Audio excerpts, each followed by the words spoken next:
Hai para pengusaha family business, kita jumpa lagi. Sesi ini kita akan bahas dilema yang sering terjadi di bisnis keluarga, yaitu remove blockage in your human resource pipeline. Dalam bisnis keluarga, sering diketemukan beberapa senior karyawan kunci yang enggan melepas kekuasaannya dan membuat sulit dalam regenerasi dengan talenta yang lebih mudah. Dan keadaan ini sangat disadari oleh sang founder. Tetapi dikarenakan hubungan emosional, sulit melakukannya. Adalah tugas sang successor yang harus menyelesaikannya dengan elegan. Banyak kejadian sang successor begitu stresnya karena dia tidak bisa menerapkan strateginya walaupun strateginya telah disetujui oleh sang founder tapi tidak didukung oleh senior manajemennya. Bukan saja para karyawan senior sudah ketinggalan skill, tapi menggunakan kekuasaan ataupun pengaruhnya untuk sabotase. Sehingga talenta muda seberapa bagus pun atau brilian mereka tidak akan betah bekerja lama di departemen dia.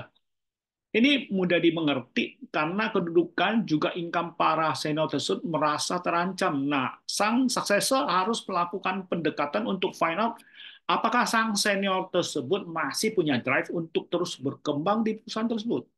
Bila ya, peluangnya di mana mereka selalu bisa dipromosi ke level yang tidak memblocking operasional perusahaan tersebut lagi.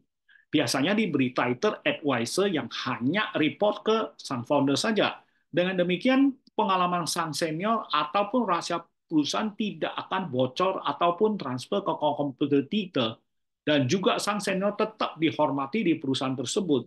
Tapi kalau memang sudah tidak punya spirit lagi, ya satu-satunya adalah menawarkan paket pensiun dini yang memang diatur oleh perusahaan lewat peraturan Depnaker. Bila senior tersebut setuju, sang founder bisa saja memberikan token ekstra atas kontribusi turut membangun bisnis keluarga tersebut sampai saat ini. Tentu successor harus planning dengan baik bersama HRD dan bagian finance agar semua berjalan dengan lancar, bahkan diadakan pesta perpisahan untuk karyawan senior tersebut. Dan supaya berjalan dengan lancar, tidak dilakukan secara masif, tapi secara step by step. Nah, itu adalah kasus yang positif dan nyaman.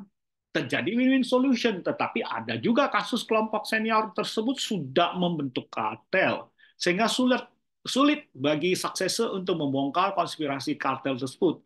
Ini harus menentukan strategi dan berkoordinasi baik dengan founder bagaimana penyelesaiannya sehingga tidak mengganggu moral karyawan yang masih stay di perusahaan tersebut. Biasanya sang founder bertindak sebagai good guy karena tidak mungkin sang founder melakukan tindakan dahsyat tersebut mengingat emosi yang terjadi selama puluhan tahun merintis bersama membangun bisnis keluarga tersebut. Ini kembali adalah tugas sang successor dengan perencanaan yang matang bersama HR, finance, dan legal department sehingga penyelesaian sesuai dengan legal dan memberikan kompensasi yang sesuai Undang-Undang Depnaker serta tidak terjadi isu yang merusak citra perusahaan tersebut maupun moral kerja perusahaan itu bahwa retrenchment dalam suatu perusahaan adalah kejadian yang alami. Bahwa toh akhirnya servis seorang di suatu perusahaan pasti juga akan berakhir. It is just business, nothing personal. Demikian tips untuk sesi ini, sampai ketemu di sesi berikutnya.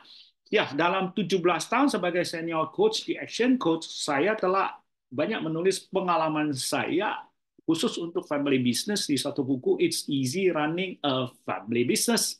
Bila Anda tertarik untuk menyimaknya, bisa WhatsApp saya di 081 687 3826 081 687 3826. See you then.